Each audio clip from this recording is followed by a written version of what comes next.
Welcome to Role-Playing History, the podcast where we explore the history of role-playing games. I'm Wayne Davis, and I'll be your guide for today's tour.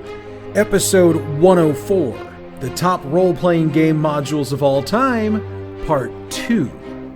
This week we pick up where we left off last week, working our way through the list of the top role-playing game modules of all time, as determined by a variety of writers and polls over the years. A quick reminder is that we're doing these in alphabetical order by game system rather than a countdown, and that's because due to my using a number of different writers and polls, it's difficult to assign these modules an appropriate rank. So with the formalities out of the way, let's crank up the tour bus and continue our tour. We begin this week's show with a module for the game Cult. Titled The Black Madonna, it's noted as being the peak of what horror-based tabletop role-playing games can be. It, like many of the supplements we covered last week, is divided into multiple chapters, in this case 6, that lead the players through an overarching adventure connected to the Death Angel Shagadel and the Archon Bina, along with their various followers. Writers commented about the level of research and the quality of writing of the piece, especially as it pertains to the history and occult. The levels of psychological horror involved in the piece are also noted as being well handled, and the fact that the GM doesn't have to cook things up to fill holes in the overall game was also a positive. The two major negatives I noticed were that the adventure requires a lot of reading and prep on the part of the GM. As one writer noted, quote, "This isn't something that can be done on the fly," end quote. The other negative noted was that parts of the supplement read less like a tabletop role-playing game adventure and more like a narrative, which sometimes doesn't allow for a lot of player choice in the outcome of scenarios.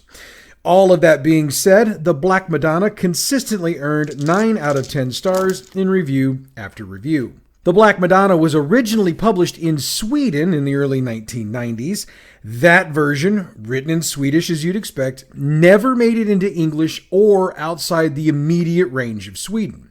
However, Modifius Entertainment currently holds the rights to Cult, and they've translated the work to English and have made it available for purchase on their website in either physical or PDF form. So if you're interested in checking this out, head to the Modifius website, modipius.net. Feels like I might have given that website out a couple of times. And just, Another game under the category of games I'd not heard about before researching this topic is Lamentations of the Flame Princess. The release we've got on this list is The Red and Pleasant Land. Zach Sabbath is a writer, and he's managed to put his own stamp on the vampire genre of tabletop role-playing games, as The Red and Pleasant Land features an almost never-ending war between the two vampire factions. The Red King, who's written to resemble Vlad Dracula, and the Heart Queen, who's supposed to represent Elizabeth Bathory. Lamentations of the Flame Princess as a game also has some of the sword and sorcery aspects of the genre in it, and commentators noted more than once that the way the system, and therefore the module, are written, with a few minor adjustments, you could probably run it for a D&D or Pathfinder game. So this would be what Alton Brown would designate as a multitasker. Sorry, been watching a lot of Food Network recently. I couldn't help myself. The best explanation of the supplement and system I've read is that it's a take on Alice in Wonderland to a point. I read one other quote I want to include in here because it makes the point much better than I think I could. Quote, "It shoves a pillow over your sleeping face and smothers you in a haze-filled fever dream of survivalism, and then it kicks you in the nuts, and then it kicks your nuts in the nuts." End quote. Alrighty then. The Red and Pleasant Land won 4 Emmy Awards in 2015, gold for Best Writing and Best Setting, and silver for Product of the Year and Best Adventure. Finding a copy of the rules in physical form is almost impossible, at least without paying upwards of $200 for it. So if you want to check it out, it's probably going to be best to do it in PDF form. So do as I do. Suggest you start with drivethrurpg.com. Legend of Five Rings has the next entry on our list. City of Lies is the supplement, and it was written by Greg Stoisy and released in 1998. Now, L5R is one of those systems that you either loved or you never really played much. And the fact that there was a period of time it was basically an Asian-themed version of D&D, and that didn't help it much. But for those who have played it and do love it, they absolutely lose their shit over City of Lies. Several of the reviewers I read noted that they believe this is the best location ever created for a tabletop role-playing game. Of course, we've said that a few times during the course of our 2 shows on this subject, so do with that what you will. City of Lies is set in the city of Ryoko Owari, which Stoisy noted in his book is, quote, Rokugan's most elegant cesspit, end quote, due to the level of crime, opium dealing, and the multiple factions fighting for power. The supplement is both adventure and rulebook, as it provides a few changes to the rules from the core system. The adventures, and there are several of them, are designed to get the campaign rolling before the GM takes over and creates some stuff of their own. The biggest positive I read about this setting is the amount of detail put into it. Reviewers noted that Stoisy spent a lot of time getting into Ryoko Owari in as much detail as he could within the allowed number of pages. The city jumps off the page, and the NPCs are fleshed out well. As another reviewer put it, you're in a living, breathing city, and you'll learn not only how the city's sewage is dealt with, but also why the opium is so important and who runs it. Of course, you'll learn a dozen other things as well, but the point is that the details here are so in-depth, you'll be able to feel the surroundings as you play the game. City of Lies was originally published by Alderock Entertainment Group, but they've long since lost the license for it, and the supplement has, as you'd imagine, gone out of print. So, unless you've got a good used game shop around, your best bet will be a PDF version of it from sites like DriveThruRPG.com. Starting to think I should have reached out to DriveThruRPG about a commission for these episodes, because I obviously forgot the rules of acquisition. If you're a Trek fan, you got that one. If not, I apologize. Next up is the anime-themed game Mechton and its supplement Operation Rimfire.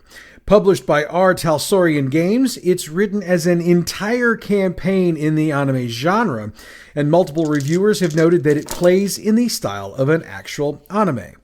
Story goes like this. The 2 powers of Algol, along with the various power players of Algol politics, have decided to get together and form a united space force to address an impending ice age. Needless to say, there are those who aren't in agreement with this, from terrorists to organized factions with a decent amount of power, and the players are in the position of having to deal with these impediments to the success of the Space Force. Marketed primarily to anime fans and anime tabletop role-playing game players, Operation Rimfire didn't see the levels of success that a number of the other adventures on this list saw, but for the number of copies it sold, it got nothing but rave reviews. One reviewer noted that it's, quote, everything that anyone who's big on melodrama and space opera wants in a campaign, end quote. Others noted the richness of the world. 40 well-written and fleshed out NPCs, full breakdowns of all the Mechons involved in the book, 22 episodes for the group to run through, and a ton of drawings and maps for all the locations utilized in the campaign. Overall, there were 3 negatives I noted. The first is that it's out of print. And while that's true, the R. Talsorian website, talsorianstore.com, does sell PDF versions, so if you want it, it is available. Second, this campaign is written for the 2nd edition of Mechton. It's been suggested by more than one reviewer that the fix for that is to convert it to the 1st edition if you want, or with a bit more work, you can convert it to a completely different system. Third, the campaign itself, primarily the way it's written, is very structured, so there's not a lot of room for the GM to riff. Nobody had an easy solution for that, and my take on it is that if you like structure, this is a positive. For those who don't, I think the overall storyline will keep you on your toes enough that you're not going to notice. Before we continue, I wanted to note another theme I've noticed as we've rolled through our list. I'm adding a lot of games to my list of games to cover on this podcast in the future, so we're seeing multiple positives coming out of doing this topic. Anyway, our next 2 entries are for the same game, Night's Black Agents. Now, since I've added it to the games we have to cover list, I'm not going to break it down, but I feel the need to note that it plays a lot like, In the words of more than one reviewer, quote, Jason Bourne meets Dracula, end quote. Also, it's for the Gumshoe system, so it doesn't play like a lot of the other games we've covered over the history of this show. The Zalozny Quartet is the first of the two modules we'll cover here, and while I say module, it's kind of more like a mini campaign. Published by Pelgrane Press, the Zalozny Quartet is, as the name implies, split into 4 separate adventures. The Zalozny Sanction, which sees our intrepid adventures investigating a gun smuggling operation in Odessa, Ukraine, though we know there's going to be a lot more to this than meets the eye, obviously. Out of the House of Ashes finds the group dealing with Soviet spies, covert operations, and vampires. Oh my.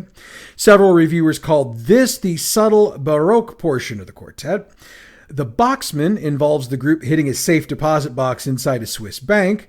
There's also a group of criminals on the same mission, and of course there's going to be some supernatural shenanigans afoot. Finally, Treason in the Blood has the group dealing with the legacy of St. John Philby, and this final entry is, again according to reviewers, the biggest gathering of supernatural horrors than the other 3 combined. I found positive after positive review for this supplement, with reviewers praising the elaborate backstory, carefully crafted story, fleshed out NPCs that actually flow with the game, and multiple tie-ins to actual historical events, which according to several reviewers meant they could Google search some of the locations to show pictures or use Google Maps to give a more detailed presentation of how the area really looks. The only major negative, and it's not so much a negative as it is a warning/suggestion, is that a ton of prep time should be used when running the game. Since there's so much good background detail, you're going to want to make sure you've got good notes before you run your group through it.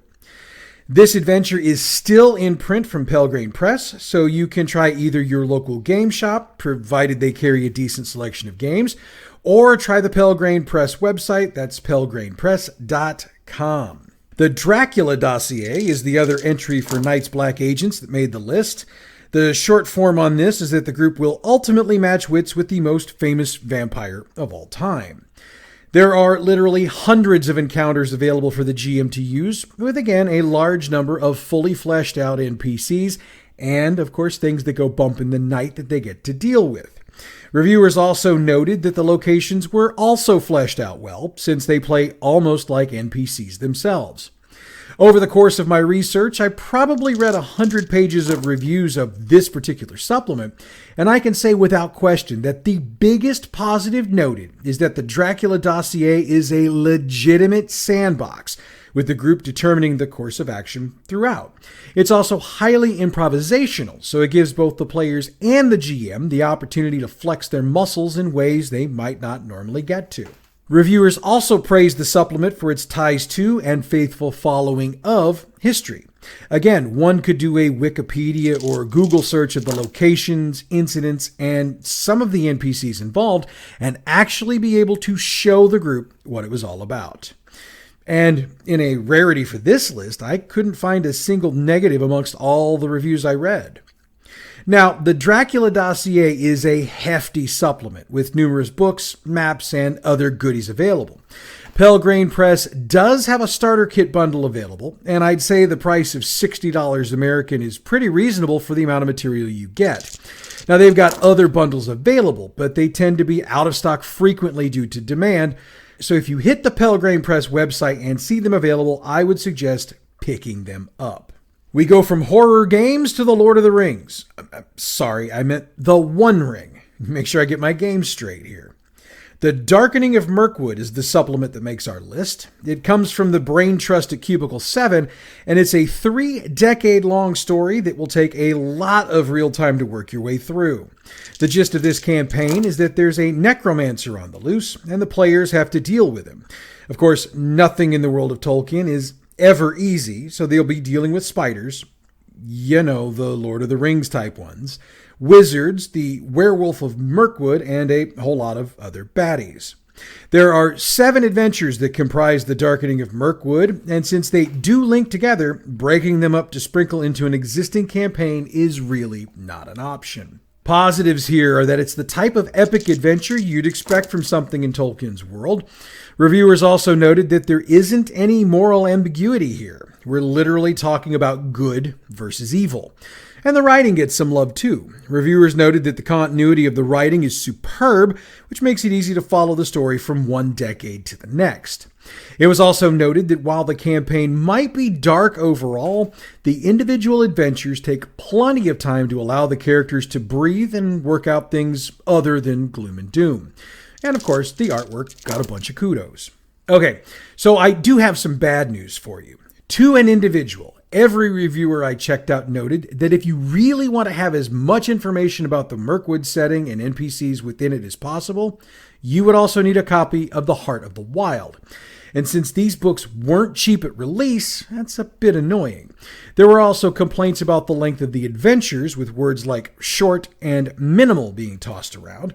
In fact, many reviewers noted they'd added the supplement Tales from Wilderland to the campaign in order to bulk up the length of the overall campaign, since the adventures in that supplement are considerably longer. Written by Greth Ryder Hanaran and Francesco Nipitello, the supplement sold well, but with the loss of the One Ring license by Cubicle 7, the books are long out of print. So again, it's off to DriveThruRPG for PDF copies if you want to try it, as I've seen used copies go from anywhere from the $200 to $500 range online. Next up is the Orpheus campaign. This is one of those rare occasions where the game is the campaign, so we're covering it as one. Created by the literal team of dozens, it was released by White Wolf starting in September of 2003. From the beginning, Orpheus was intended to be a limited run series, meaning that there were only going to be a certain number of supplements in the line, all modules after the core book. And that's a trend White Wolf has continued over the years with other games. Now, I sort of touched on Orpheus back in our 3-episode run on the World of Darkness, since Orpheus is technically part of that line. As is typical of series under that umbrella, the focus of the game is that the players are the things that go bump in the night. In this case, it's ghosts and spirits. And over the course of the adventures, they'll run into a variety of antagonists, including other ghosts, as well as various organizations that want to see them dead, like permanently. While there is an overarching theme for the line, the 5 adventure books in the series could be used as part of a long-running campaign if you so chose to. Reviewers praised the series, noting that the writing was exemplary, the artwork on point, and the stories riveting, to the point that players would occasionally forget they were playing the game and not listening to a phenomenal story. The only negative I found, and it's not tied to the game itself, is that there weren't more books in the line, so that ought to tell you something. The Orpheus campaign has been out of print for years, so again, if you don't have a good used game shop around, I'd start your search with DriveThruRPG, since White Wolf does not offer it as a PDF. Next up, we've got the OSR adventure, Maze of the Blue Medusa. I'm not going to deep dive exactly what OSR is, but just know that Maze of the Blue Medusa is written to work with a number of different game systems, including D&D and Lamentations of the Flame Princess. So, much like I said earlier in this show, we've got ourselves a multitasker here.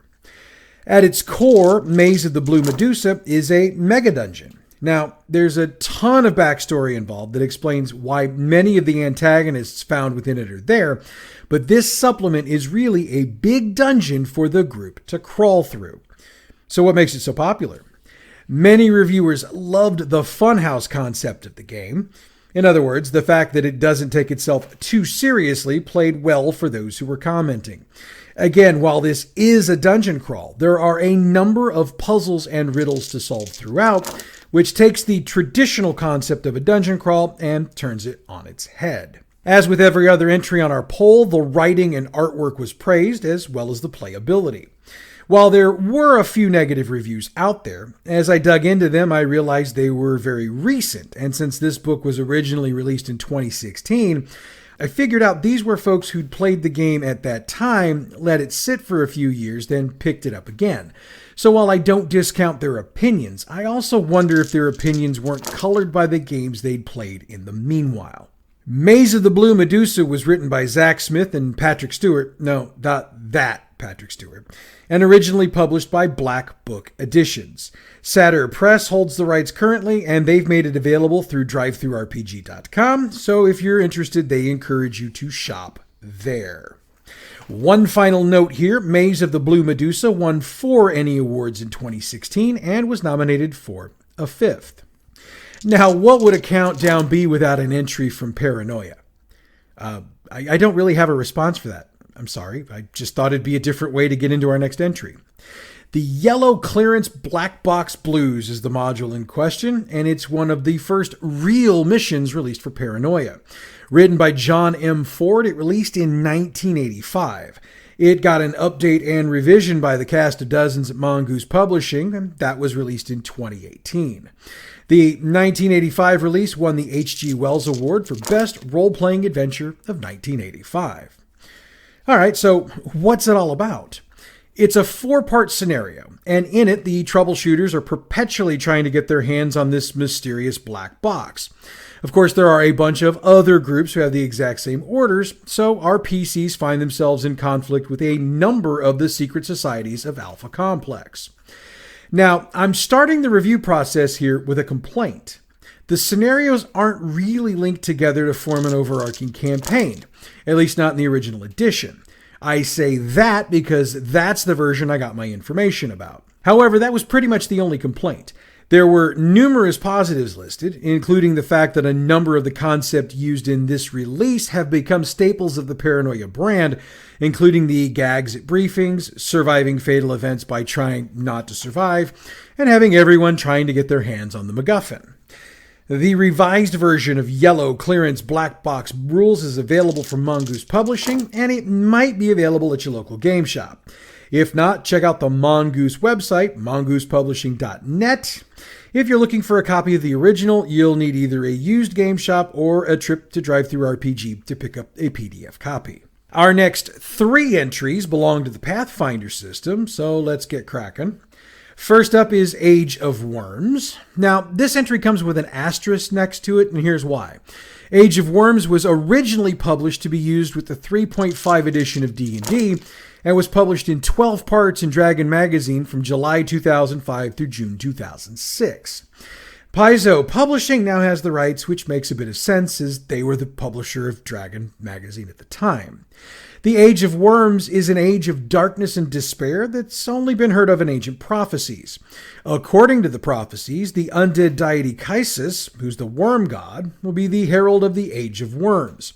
He's involved with a group called the Ebon Triad, and they were introduced in the previous adventure path for D&D called Shackled City. Needless to say, our little batch of do-gooders are presented with numerous encounters over the course of the path, and are tasked with uncovering all of the architects of the plot to bring Kaisis to power.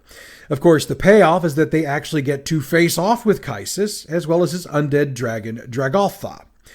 Unlike pretty much every entry on this list, Age of Worms wasn't praised for its writing or its artwork, nor was it praised for being the best adventure ever. So how the hell did it make the list? Reviewers seem to love Age of Worms because it did something that was beginning to die around the time it was released. It kept the idea of a structured premise campaign alive.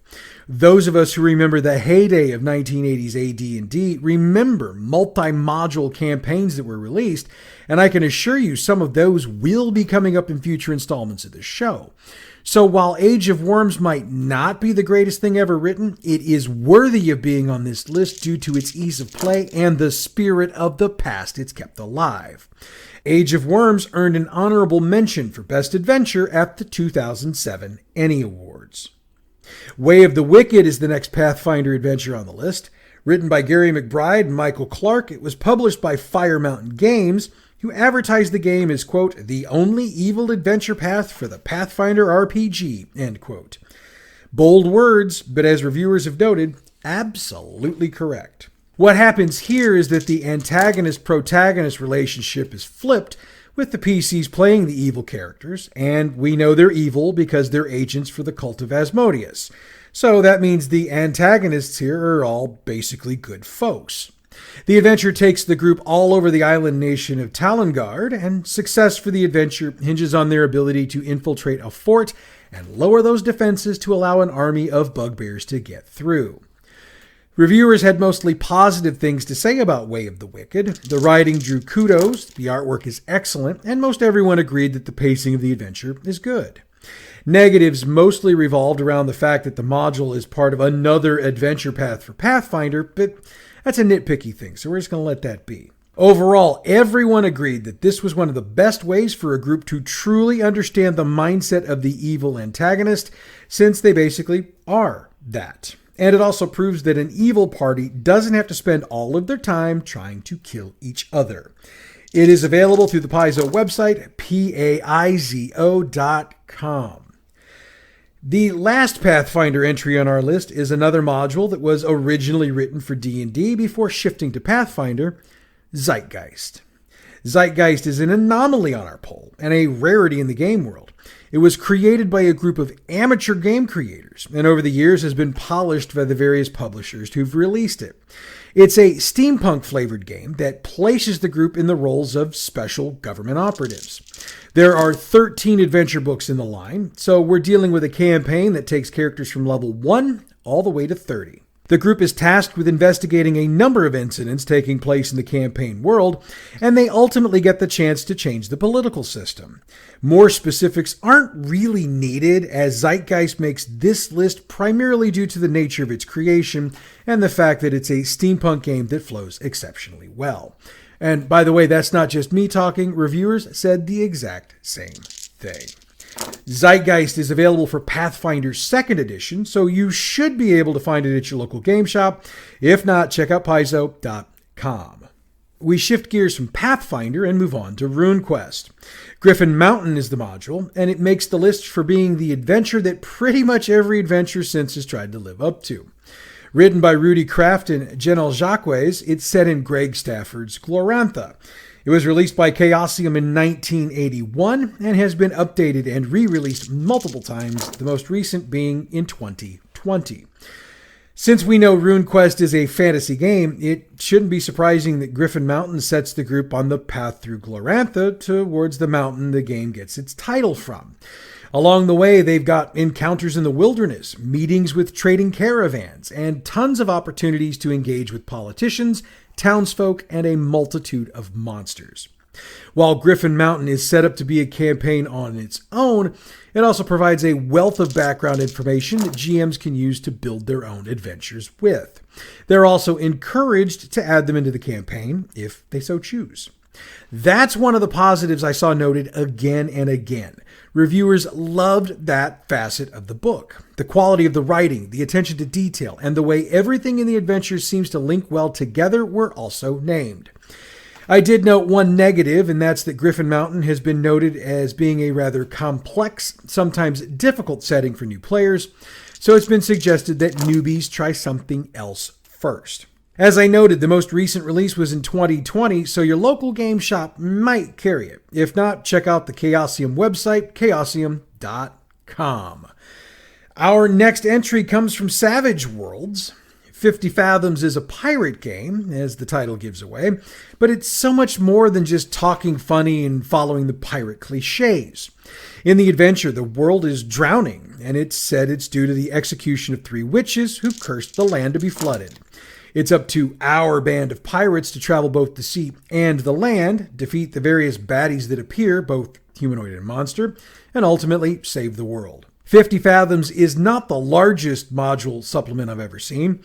At 144 pages, it would seem sparse at first glance. However, Shane Hensley crammed a ton of stuff into those pages as he created, dividing the book into 3 sections, one for the players, one for the GM, and the adventure itself. Reviewers noted that the game is just easy enough for GMs to be able to pick it up and run it with virtually no prep, but complex enough to grab hold of the players and keep hold of them until it's over. It's also noted that 50 Fathoms is set up like a sandbox once the group gets through the initial adventure, though they understand just enough of the meta plot to be able to make decisions that can lead them through to the end. Hensley's writing was praised, though there were a few reviewers who noted he could have put more information in about the setting itself. But having played through Deadlands multiple times over the years, I can tell you that that's a trait of his. He gives you enough setting to get the gist of what he's looking for, then he leaves it for you to finish coloring the page. Released in 2012 by Pinnacle Entertainment Group and Great White Games, it's available in PDF form from the Pinnacle Entertainment website, PEGINC.com. roleplaying.com. The West End Games version of the Star Wars role-playing game has an entry on our poll, Operation Elrude. Written by John Byer, Chris Doyle, and Anthony Russo, it was released by West End Games in 1996. The adventure kicks off with the players rescuing a group of rebel operatives from pirates and preventing an Imperial mining operation. Next, they hook up with a data fixer to track a rebel spy while being pursued by both assassins and the Empire.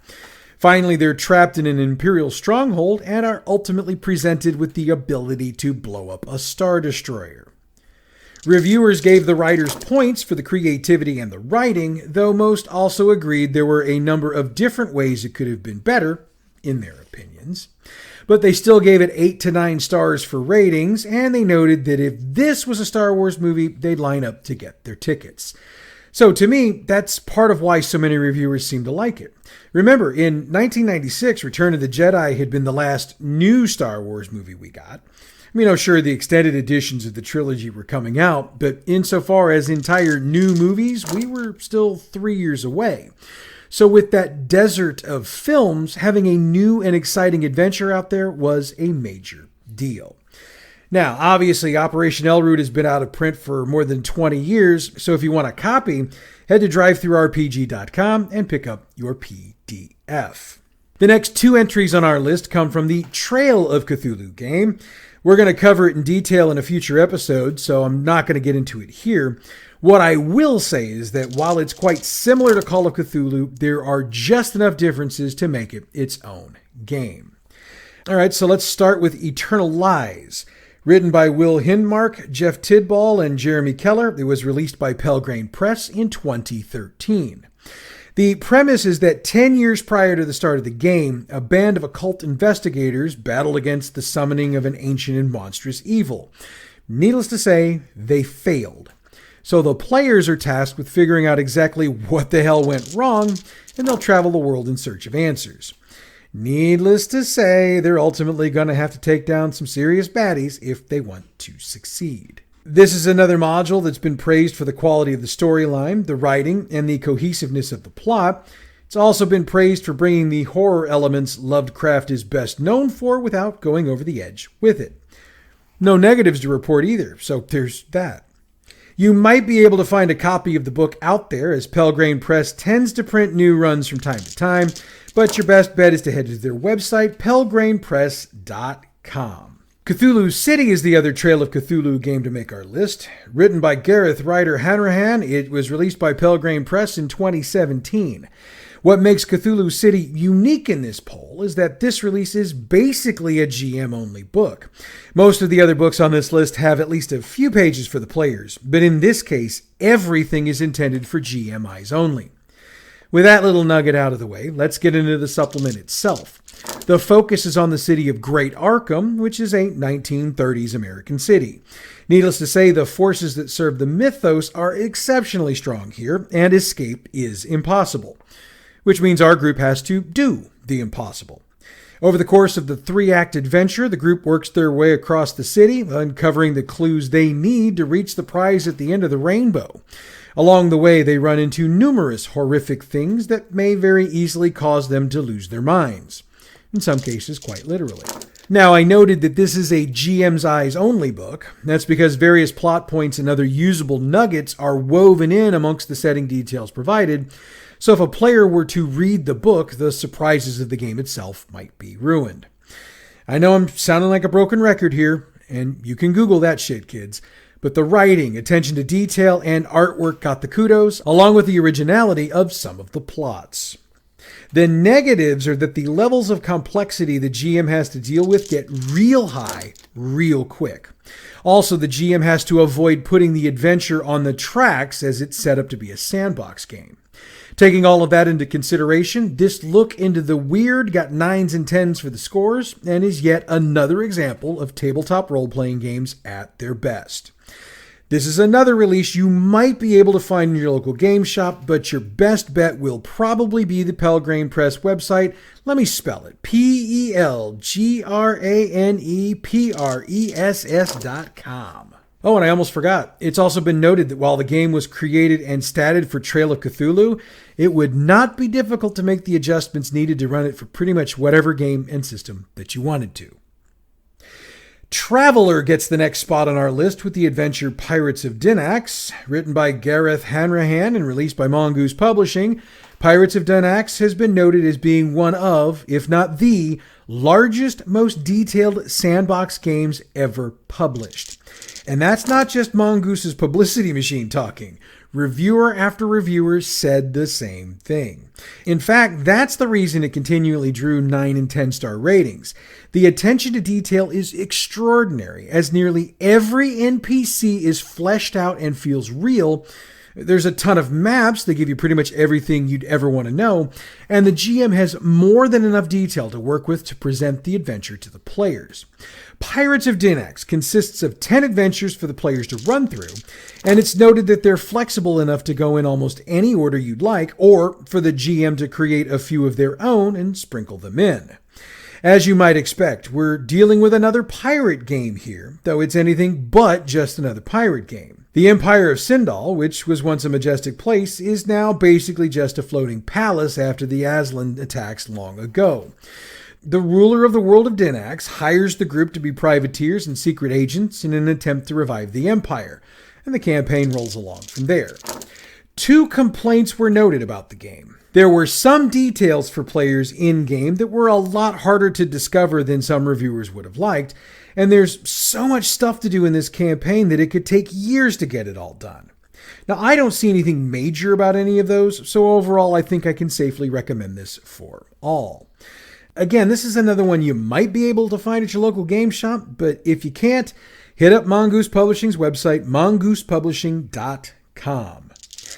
We got 2 entries left on the poll, so let me just shut the hell up and get to them. Unknown Armies 2nd edition brings us item number 32 on the list. The adventure is called To Go. A quick note about the Unknown Armies game, since we haven't covered it on the show to this point. Unknown Armies is a game that deals with the occult, but does so in the modern times.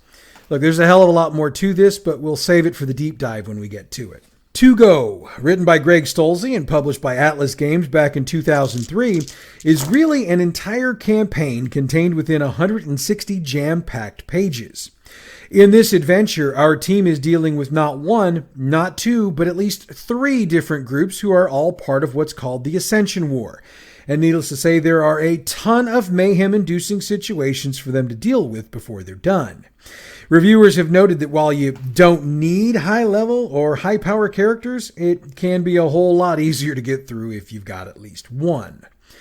To Go has been praised for its sandbox nature, as it allows the group to attack issues in pretty much whatever order they want to, and while there are some that could be ignored, it's assumed your group will at least try to address them all before the finale.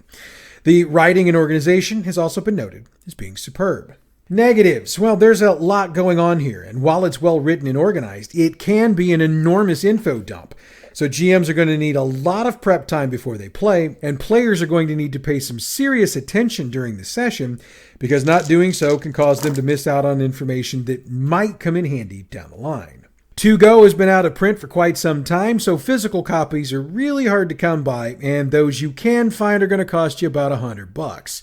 So, as I've noted more than once, you'll need to get yourself a PDF copy, and the Atlas Games website has them.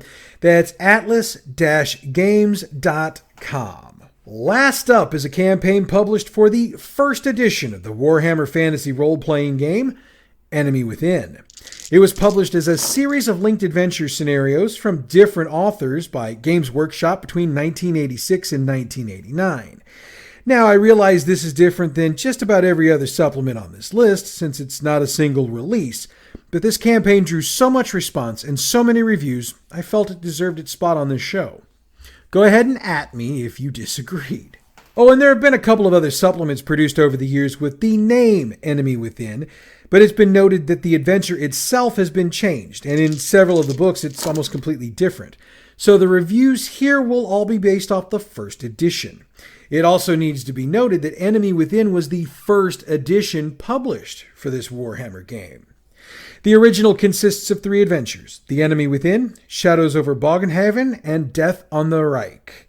You'll know you've got a later version if the adventures within don't have all 3 of these in it. The overall theme of the line is that the hidden powers of chaos are plotting the destruction of the Empire, and our adventurers are tasked with stopping it at all costs. They'll find themselves face to face with a number of different groups attempting to bring that destruction forth, and the various mysteries they need to solve will ultimately lead them to the conclusion of the campaign. The campaign has been noted for being an exceptionally well-written, well-organized, and very engaging campaign, and with the Warhammer Fantasy rules providing a wide variety of possibilities for a group wanting to adventure within its pages. The biggest downside I've noticed is the fact that it was originally published as 3 separate modules, made completing the entire campaign difficult, though that was fixed a few years after it came out with a hardcover edition that included all 3. So, like I like to say, if this is the only complaint, there are no complaints. Now, obviously, this original version is long out of print, and if you're wanting to play the campaign with the original feel, you're going to need to pick it up in PDF form, and you can do that at drivethrurpg.com.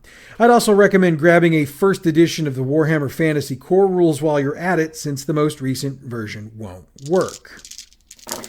So, that's our look at 33 games considered by a large number of reviewers to be among the best adventures ever written. Did your favorite not make this list?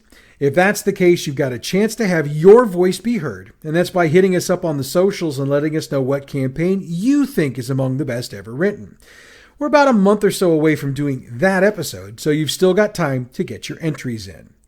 And with that, we've come to the end of today's tour. Next week, we'll take a closer look at the Ringworld game, as well as Bunnies and Burrows. In the meanwhile, check out our other podcast, Bad GM's Campaign Build-Along. This week, we pick up where we left off last week, which is with our group trying to figure out who was really behind the ambush on their benefactor. And if we're being honest, it's not who they think it is.